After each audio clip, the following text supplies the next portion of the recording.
अस्सलाम वालेकुम दोस्तों। हम लोगों का अक्सर सवाल होता है कि हमारी दुआ कैसे कबूल होगी। हम रोज़ाना तहज्जुद पढ़ते हैं, अल्लाह से बेशुमार दुआएं करते हैं, तो फिर भी हमारी दुआएं कबूल नहीं हो रही। ये एक ऐसा सवाल है जो हर एक मुसलमान के जहन में कभी ना कभी ज़रूर आता है। हम सब अल्लाह से दुआएं करते हैं और अपने लिए और अपने प्यारों के लिए बेहतरीन चीज़ें मांगते हैं, लेकिन फिर भी कभी कभी ऐसा लगता है कि हमारी दुआएं कबूल नहीं हो रही। दुआ की कबूलियत के हवाले से आज मैं आपके साथ कुछ ऐसे मसाइल शेयर करूंगी जिसके बाद उम्मीद करती हूँ कि आपका दिल इत्मीनान पा जाएंगे और इस मामले को समझ जाएंगे। यहाँ मैं आपको ये बताती चलूँ कि दुआएं कई तरह की होती है।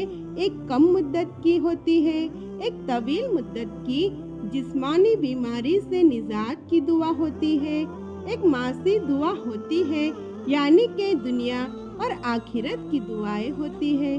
कुछ दुआएं दुनिया के लिए मांगी जाती है, कुछ दुआएं आखिरत के लिए मांगी जाती है, कुछ दुआएं तो फौरन ही कबूल हो जाती है। जैसे कि अगर हम कहीं जॉब कर रहे हो और वहाँ हमें कई तरह के मसाइल का सामना करना पड़ता है, हम अल्लाह से दुआ मांगते हैं और उस वक्त वो मसला हल हुआ होता है।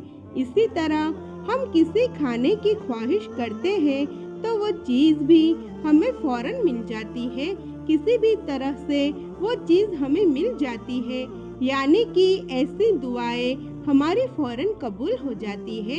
ये होती है कम मुद्दत की दुआएं और अल्लाह की बहुत शुक्रगुजार हूँ कि ऐसी बेशुमार दुआएं मेरी भी कबूल हुई है और यकीनन ऐसी बहुत सी दुआएं आप सबकी भी कबूल हुई होगी। तो यहाँ पर हम सबसे बड़ी गलती ये करते हैं, जब ऐसी दुआएं हमारी कबूल हो जाती है तो हम कहते हैं काश कोई और दुआ मांग लेती, मुझे क्या पता था ये दुआ फौरन कबूल हो जाएगी, ये कबूलियत का वक्त था तो मैं कोई और दुआ मांग लेती। ऐसे अल्फाज अदा करना नहीं चाहिए, क्योंकि अगर अल्लाह ने हमारी दुआएं कबूल की तो उसे अल्लाह का फजल समझना चाहिए, क्योंकि अल्लाह ने जो हमें अता किया है हमें उसका शुक्रगुजार होना चाहिए, बजाय इसके कि हम उसकी नाशुक्री करें। हमें जो चाहिए हम उसके लिए अलग से अल्लाह से दुआ करते रहे, बार बार करें, लेकिन जो नेमत अल्लाह ने हमें दे दी है उसकी नाशुक्री ना करें। और कुछ दुआएं तवील मुद्दत की होती है, मसलन हमें अगर बहुत से पैसों की ज़रूरत हो या किसी घर की या गाड़ी की या किसी भी ऐसी चीज़ की ख्वाहिश हो या किसी जिस्मानी बीमारी में मुब्तला हो, ऐसी दुआएं कबूलियत में थोड़ा वक्त लेती है। सबसे पहले गलती जो हम दुआ मांगते वक्त करते हैं वो ये है कि हम दुआ मांगते वक्त दुआ के कबूल होना या ना होने का शक दिल में रखते हैं कि पता नहीं ये दुआ कबूल होगी भी या नहीं, ये चीज़ हमें मिलेगी भी या नहीं, पता नहीं ये काम मुमकिन हो सकेगा या नहीं, यानी कि हमारा ईमान कमज़ोर होता है। जबकि अल्लाह कुरान में फरमाता है जो कुछ तुम अल्लाह से मांगो वो तुम्हें देगा, इसलिए इस बात पर पुख्ता यकीन रखें कि अल्लाह दुआ ज़रूर कबूल करता है। यहाँ मैं आपको 3 दोस्तों का एक ऐसा वाक़या सुनाऊंगी जिनकी दुआ अल्लाह ने फ़ौरन कबूल की और उसको मौत के मुंह से निजात दी।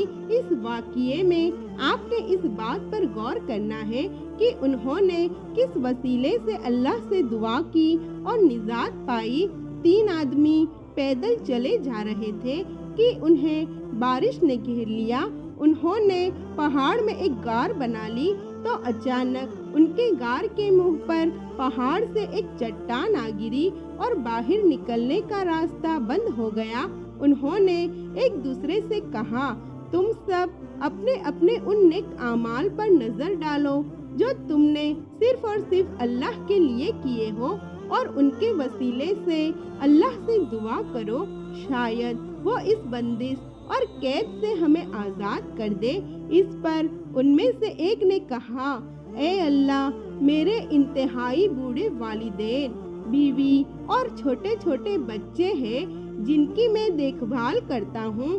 جب شام کو میں اپنے جانور چرانے کے بعد انہیں ان کے پاس واپس لاتا ہوں، ان کا دودھ دوتا ہوں، تو آغاز اپنے والدین سے کرتا ہوں اور اپنے بچوں سے پہلے انہیں پلاتا ہوں۔ ایک دن مویشیوں کے چرانے کے قابل درختوں کی تلاش مجھے بہت دور تک لے گئی اور میں رات سے پہلے گھر نہ پہنچ سکا۔ جب میں گھر آیا تو میرے والدین سو چکے تھے۔ میں جس طرح ہر روز دودھ نکالا کرتا تھا، میں نے دودھ نکالا اور ان کے سرہانے لے کر کھڑا ہو گیا۔ مجھے ان کو نیند سے جگانا گوارا نہ تھا اور نہ یہ گوارا تھا کہ ان سے پہلے بچوں کو پلاؤں۔ میرے بچے بھوک کی شدت سے بلکتے رہے۔ میں اسی حالت میں کھڑا رہا اور وہ بھی اسی حالت میں سوتے رہے، یہاں تک کہ صبح طلوع ہو گئی۔ اے اللہ، اگر تو جانتا ہے کہ میں نے یہ صرف تیری رضا کے لیے کیا ہے تو اس غار کے بند منہ میں اتنا سوراخ کر دے کہ ہم آسمان کو دیکھ سکے۔ اللہ نے اس میں ایک سوراخ کر دیا کہ وہ آسمان کو دیکھنے لگے، اور پھر دوسرا ساتھی کہنے لگا، اے اللہ، میری ایک چچا زاد تھی، میں اس سے وہی شدید محبت کرتا تھا جو ایک مرد عورت سے کرتا ہے۔ میں نے اسے اپنے لیے خود اسی کو مانگا۔ اس نے اس وقت تک میری بات ماننے سے انکار کر دیا، یہاں تک کہ میں اسے سونے کے 100 دینار لا کر دوں۔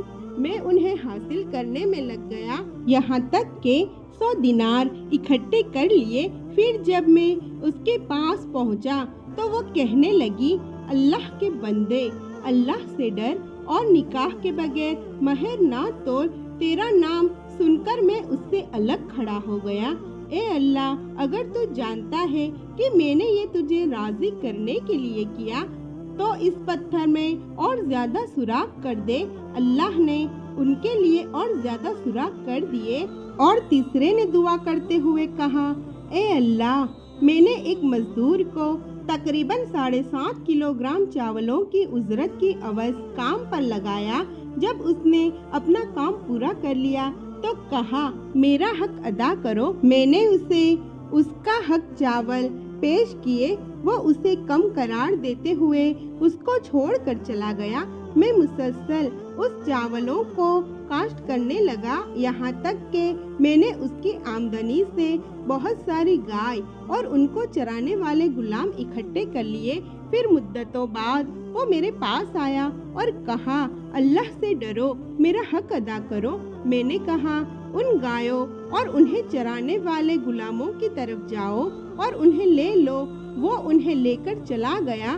اے اللہ، اگر تو جانتا ہے کہ میں نے یہ سب صرف تجھے راضی کرنے کے لیے کیا تھا تو جو حصہ باقی رہ گیا ہے اسے بھی کھول دے۔ اللہ نے پتھر کا باقی حصہ بھی کھول دیا اور وہ آزاد ہو کر غار سے باہر نکل آئے۔ اس سے ہمیں یہ سبق ملتا ہے کہ انسان کو کچھ ایسا عمل ضرور کرنے چاہیے جنہیں اللہ کے سوا اور اس انسان کے سوا کوئی نہ جانتا ہو، اس لیے کہ جس طرح پوشیدہ گناہ انسان کے لیے ہلاکت اور تباہی کا سبب بنتے ہیں، اسی طرح پوشیدہ نیکیاں نجات کا باعث ہوتی ہے۔ اور اگر ان نیکیوں کو کرنے کے باوجود آپ یہ سوچ رہے ہیں کہ ہر چیز آپ کے ہاتھوں سے نکل رہی ہے اور حالات آپ کے موافق نہیں ہے اور آپ کی دعائیں قبول نہیں ہو رہی، تو ایک دفعہ اس درخت کے بارے میں ضرور سوچیں جو ایک ایک کر کے اپنے تمام پتے کھو دیتا ہے لیکن پھر بھی کھڑا رہتا ہے، صرف اس امید پر کہ بہار کے دن ضرور آئیں گے۔ اسی طرح اپنے پیدا کرنے والے پر یقین رکھیں جو ہر چیز پر قادر ہے۔